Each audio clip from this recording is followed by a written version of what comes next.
인생은 쓰디쓴 순간이 지속되다가 잠깐 달콤하고 마는 그런 것 같습니다. 그래도 그 달콤한 순간을 못 잊어서 한 번 더 맛보고 싶은 마음에 다들 열심히 사는 건가 싶습니다. 정신이고 육체고 너덜너덜해질 때까지 힘들게 살아오다가 이제서야 저도 제가 살아온 나날을 다시 돌아볼 기회가 생겨 마침 사연으로 보내봅니다. 저는 시골 해안마을에서 태어나 거기서 자랐습니다. 정말 총구석이라고 해도 될 정도로 시골인 동네였어요. 그렇다 보니 대대로 그 지역을 다스리는 유진의 먼해에서 아직까지 마을에서 입김이 센 집안이 있었습니다.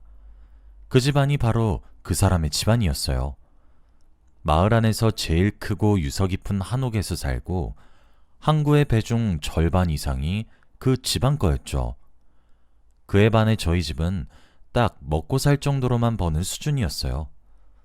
말이 좋아 그랬지 사실 재산이라고는 식구 3명 살 정도로 좁은 집에 조금만 파도가 심해도 못 견디고 뒤집어질 통통배 하나가 다였죠. 마을이 워낙 작고 시골 구석에 있다 보니 젊은 사람도 많이 없었어요. 그러던 중 마을 잔치가 있던 날 저랑 그 남자가 눈에 맞아버렸습니다. 저는 그때까지만 해도 유지 집안에 몸이 약한 아들이 1명 있다고만 들었지 그 외의 정보는 아무것도 몰랐거든요. 당연히 마을에서 제일 큰 집안인 그 남자네 집에서 잔치를 주관했기에 그 남자네 집안의 넓은 마당을 돌아다니는데 피부도 희고 마른 것이 힘도 못쓰게 생긴 남자가 다가와서는 저보고 길을 잃은 거냐고 묻더라고요. 길을 잃은 게 아니라 집이 너무 커서 구경 중이었다고 말하니까 자기가 구경시켜주겠다고 하는 거예요.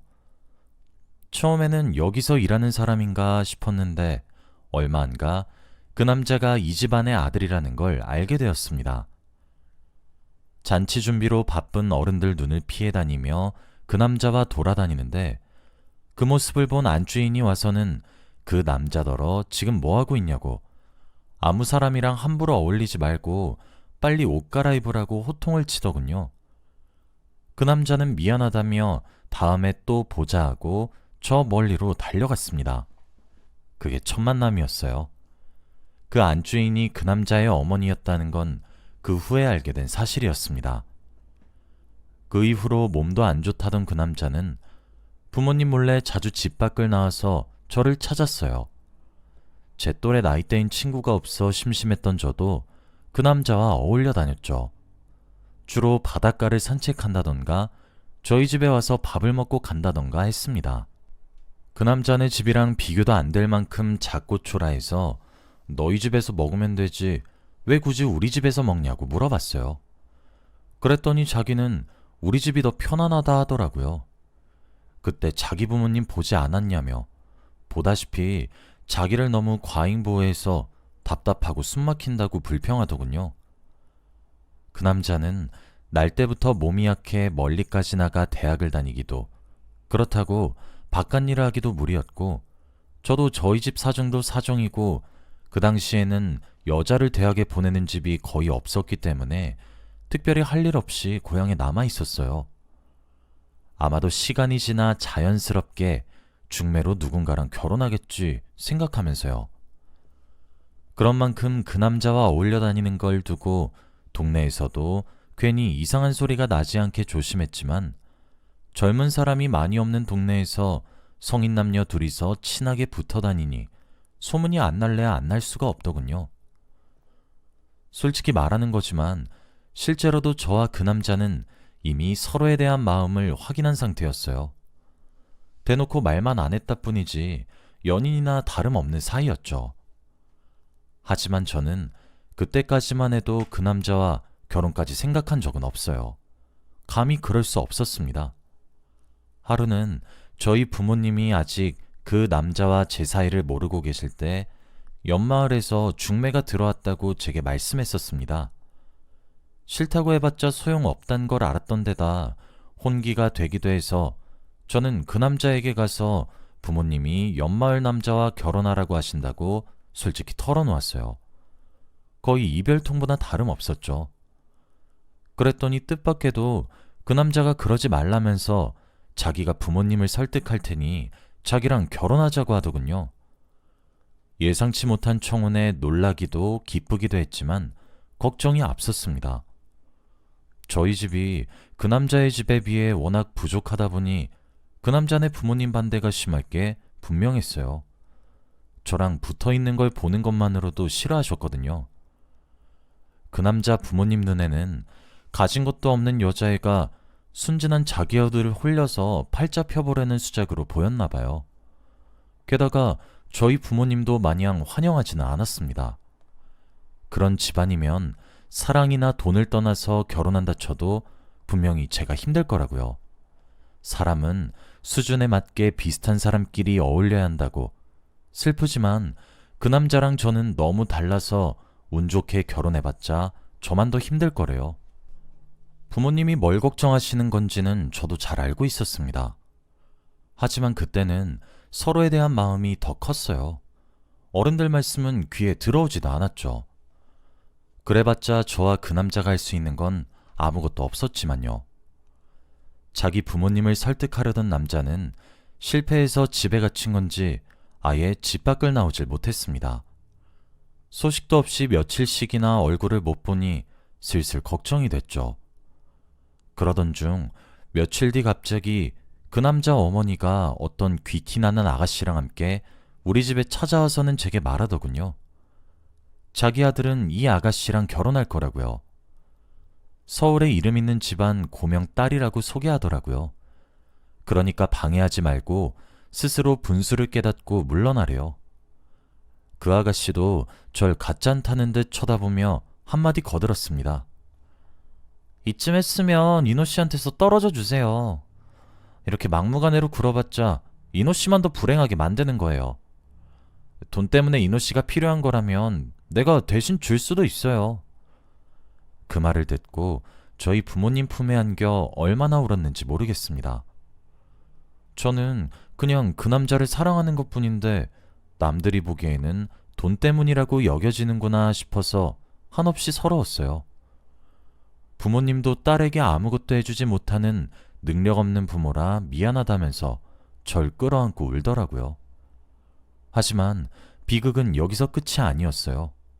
저는 그 남자의 아이를 가지고 말았습니다. 기운이라도 차리려고 밥을 먹으려는데 입안에 넣기도 전에 구역질이 올라와서 처음엔 그냥 기력이 너무 없으니까 몸에서 밥이 안 받나 보다 생각했어요.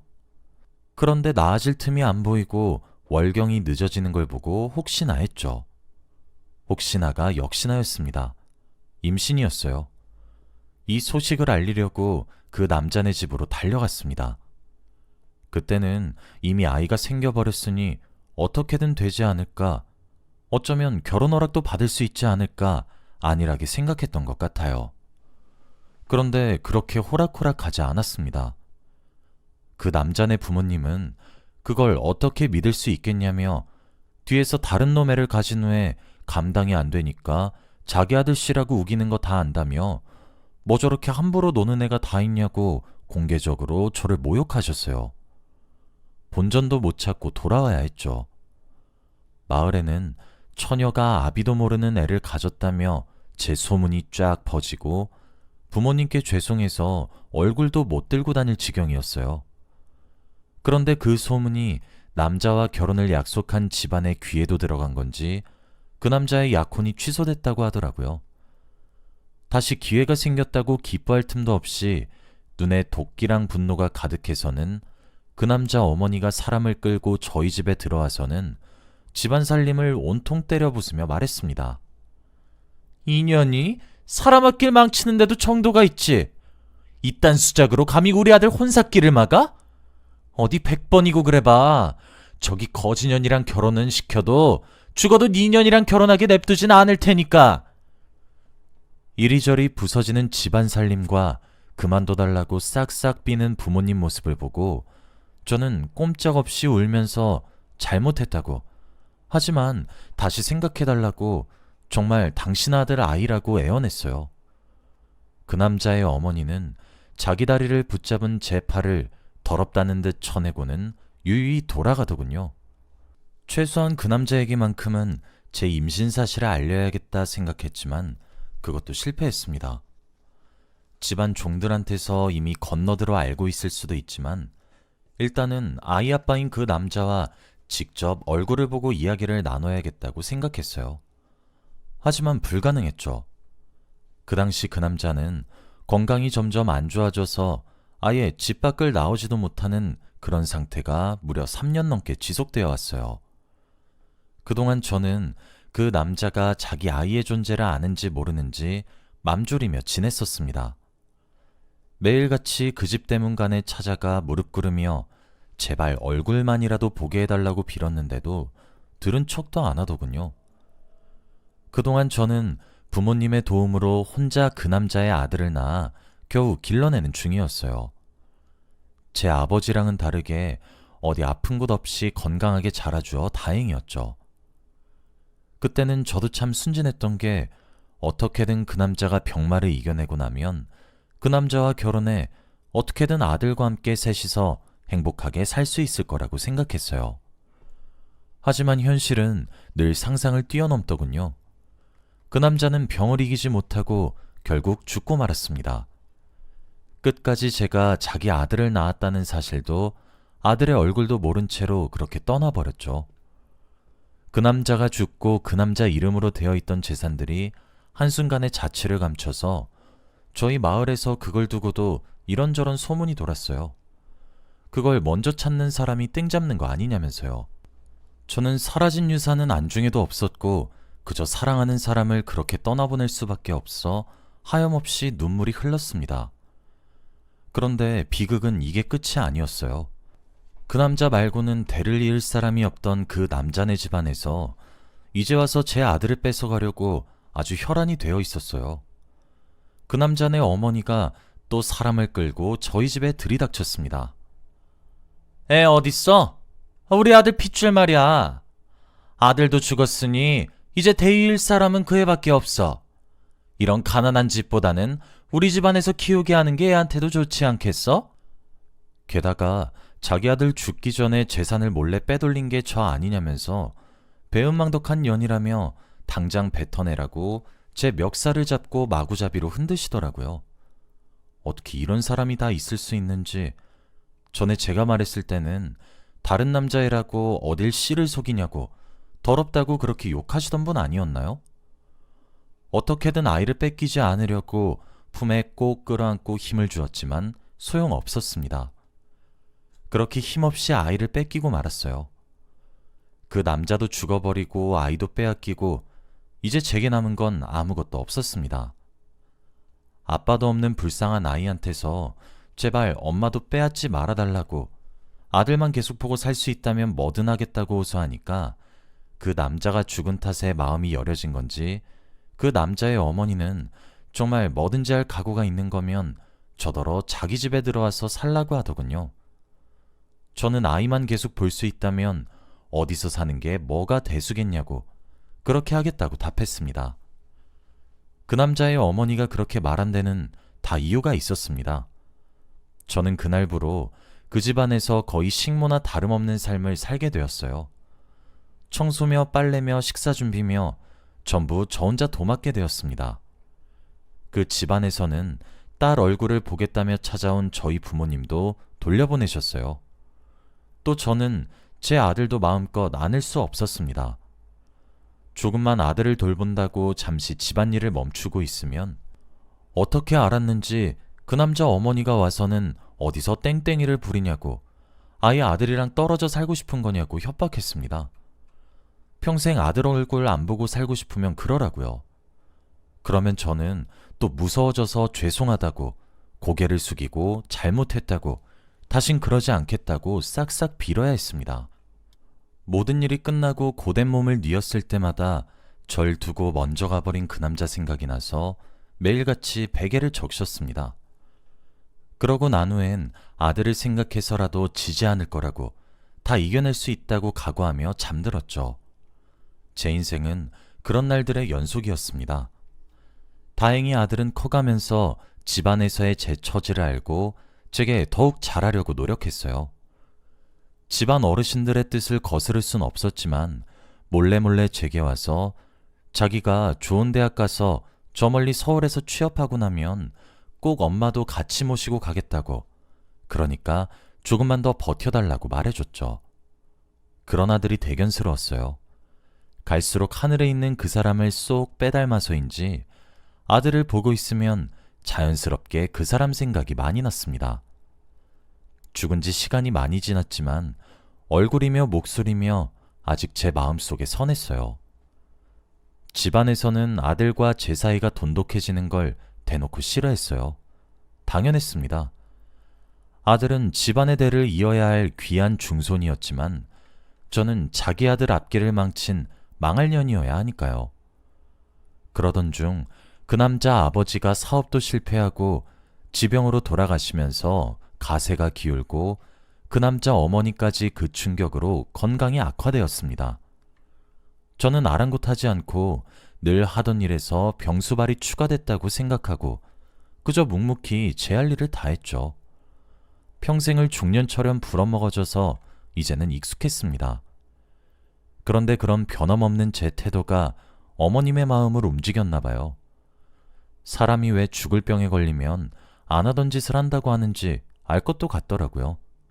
그 남자 어머니가 침상에 누운 채로 어느 날 제게 종이 뭉치들을 건네주시면서 말씀하시더라고요. 이노가 죽기 전에 너한테 남긴 편지들이다. 죽기 전에 네게 보내달라고 했는데 내가 안 보냈어. 꼴 보기도 싫어서 다 없애버리려고 했는데 그래도 아들 유품이라 생각하니까 그럴 수도 없었지.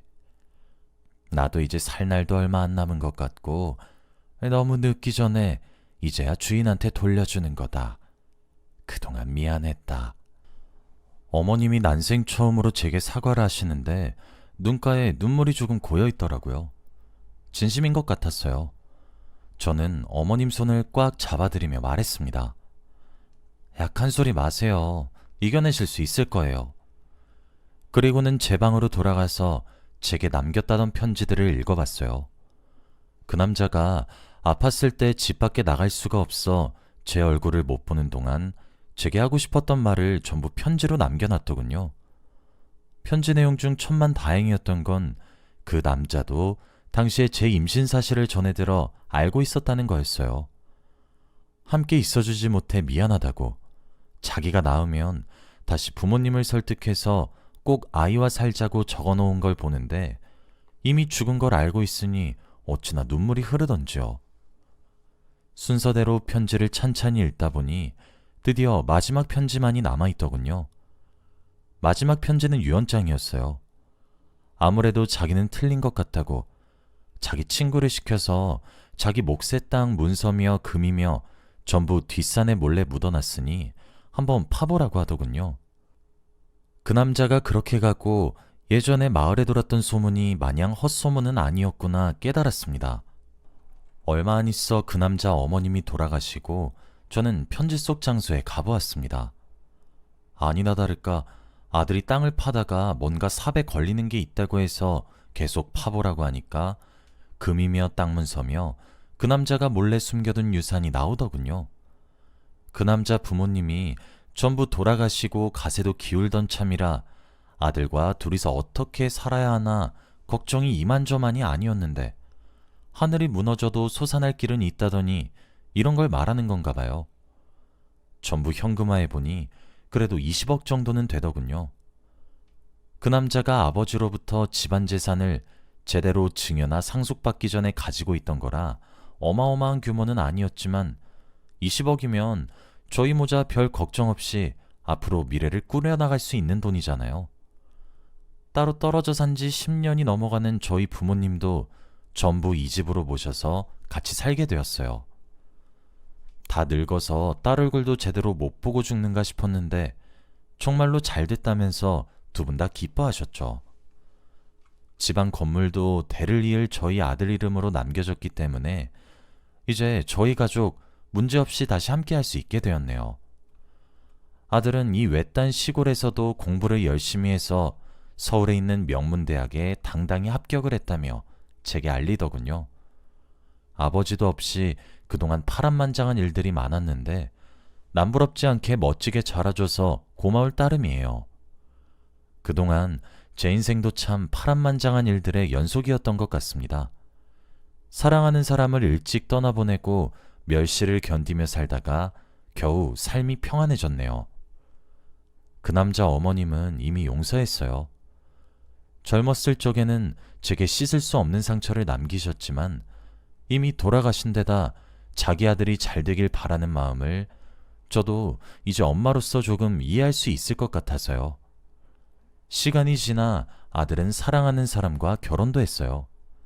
지금은 새아가 뱃속에 새 생명까지 자라고 있습니다. 사랑하는 사람들과 함께 할 수 있다는 게 얼마나 행복한 일인지 모르겠어요. 아들은 계속 시골에 남아 계실 거냐고 병원도 최첨 다닌 서울로 같이 올라가자 말하는데 저는 죽을 때까지 제가 나고 자란 고향에 남아 있으렵니다. 나중에 죽어서 그 남자를 다시 만났을 때 이만하면 나 열심히 잘 살지 않았냐고, 아들도 멋지게 키워내지 않았냐고 말하고 싶어요. 사연 읽어주셔서 감사합니다. 여러분 모두들 행복하세요.